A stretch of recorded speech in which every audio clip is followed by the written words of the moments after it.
Hadirin yang dimuliakan Allah, secara umum kegiatan kita di dunia ini hanya memang dua ini. Kegiatan kita di dunia hanya ada dua bentuk ini. Kalau enggak ibadah, muamalah. Ibadah ini berkaitan dengan hubungan seorang hamba dengan Rabb-nya. Sedangkan muamalah berkaitan dengan hubungan hamba dengan sesama hamba, hubungan makhluk dengan sama makhluk. Yang kita sering mengenal ada istilah hablum minallah wa hablum minan nas. Hubungan hamba dengan Allah dan hubungan hamba dengan makhluk.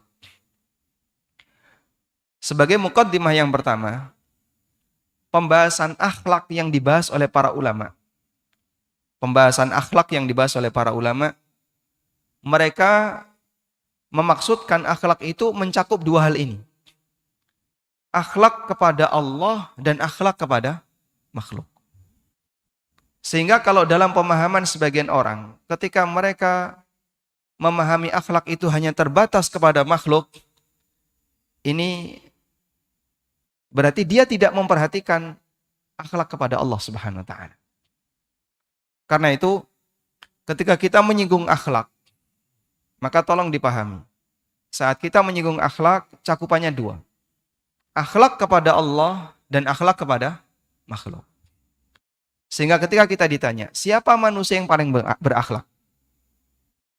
Nabi Muhammad sallallahu alaihi wasallam. Sampai beliau dipuji oleh Allah Subhanahu wa taala.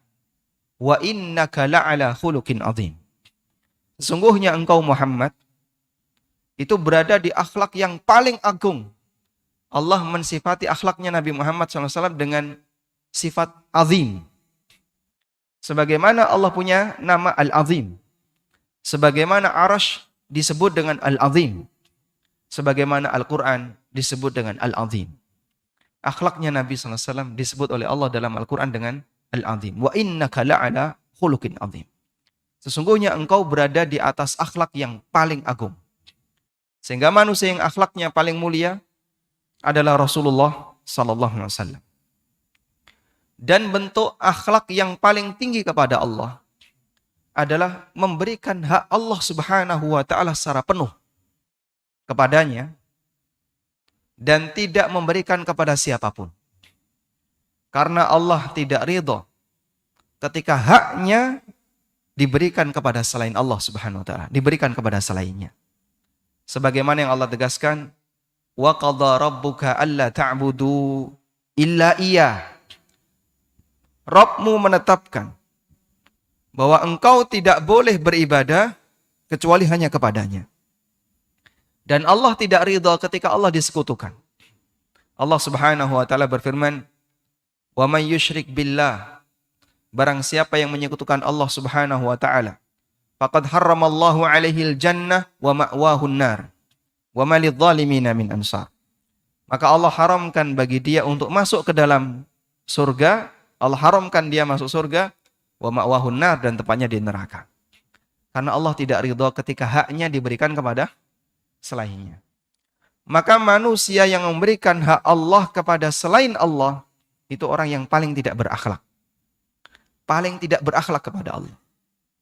Karena itu, perbuatan kesyirikan disebut sebagai zalim yang paling tinggi, karena dia melanggar hak yang paling tinggi, yaitu haknya Allah Subhanahu wa taala. Maka kalau sampai ada orang yang punya pernyataan, kalaupun orang itu berilmu dalam masalah agama, menyampaikan tentang syariat, nggak boleh dia kesampingkan akhlak kepada manusia. Lalu dia tidak menghormati kesyirikan. La haula wala quwata illa billah. Ini sama dengan kita fokus pada akhlak kepada makhluk, tapi kita tidak mempedulikan akhlak kepada Allah Subhanahu wa taala.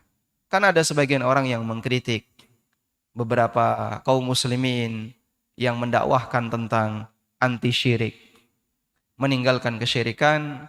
Mereka beralasan bahwa ini orang yang, mohon maaf ya, pakai istilah radikal atau yang lain, kurang berakhlak kepada sesama. Dalam arti dia tidak menghormati kesyirikan yang ada di sekitarnya. Kesyirikan itu tindakan tidak berakhlak. Dan puncak tindakan tidak berakhlak. Karena dia tidak berakhlak kepada penciptanya sendiri. Kepada Allah Subhanahu wa ta'ala. Baik. Kemudian kita di saat kita dituntut untuk berakhlak kepada Allah, kita juga dituntut untuk berakhlak kepada makhluk. Dan berakhlak kepada makhluk itu ada dua. Yang pertama, berakhlak kepada dirinya sendiri. Berakhlak kepada dirinya sendiri.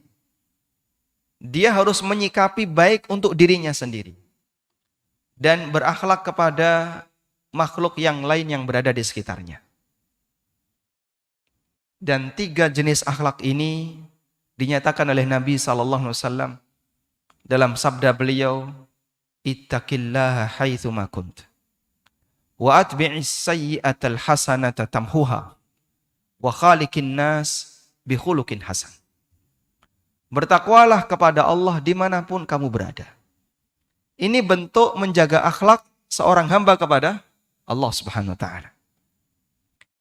Wa atbi'is sayyi'atal hasanah tamhuha. Ikuti perbuatan jahat yang kamu lakukan, perbuatan maksiat yang kamu lakukan dengan perbuatan baik. Tamhuha, niscaya perbuatan baik itu akan menghapus dosa yang telah kau kerjakan. Sehingga di poin yang kedua ini kita diajarkan untuk berakhlak baik kepada diri kita sendiri. Maksiat itu sama dengan mendolimi diri sendiri. Sehingga orang yang bermaksiat hakikatnya dia tidak berakhlak dengan dirinya sendiri. Dia numpuk beban, numpuk dosa, numpuk kezaliman bagi dirinya. Nabi SAW tunjukkan solusinya. Ikuti perbuatan maksiat dengan perbuatan al-hasanah, kebaikan. Dan bentuk al-hasanah dari maksiat adalah taubat. Yang diikuti dengan amal saleh. Wa'adbi'is sayyi'atal hasanah tamhuha. Agar kita tidak terbebani dengan dosa itu, maka perbuatan baik yang kita lakukan pasca kita bermaksiat akan menghapus maksiat yang kita kerjakan. Wa khaliqin nas bi khuluqin hasan, dan bersikaplah kepada sesama manusia dengan akhlak yang mulia. Sehingga kita menjaga hubungan baik dengan keluarga, dengan orang tua, dengan istri dan anak, dengan tetangga, dengan kawan dan seterusnya. Itu bentuk berakhlak jenis yang ketiga. Setelah kita berbuat baik pada diri kita sendiri.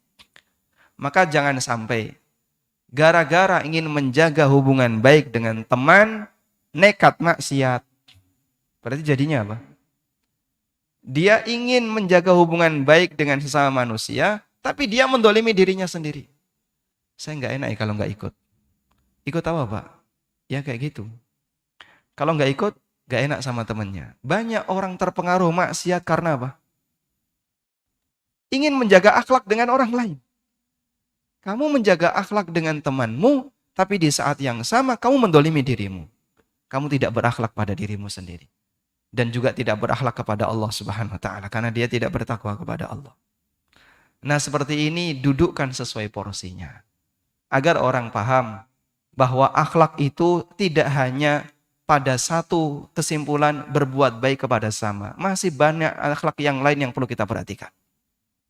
Berakhlak kepada Allah dengan berusaha menjaga takwa kepada Allah. Berakhlak kepada dirinya sendiri dengan berusaha jangan berbuat maksiat karena itu menjadi beban bagi kamu. Dan berakhlak kepada orang lain dengan menjaga hubungan baik kepada sesama, tidak mengganggu mereka, bahkan memberikan kebaikan bagi mereka.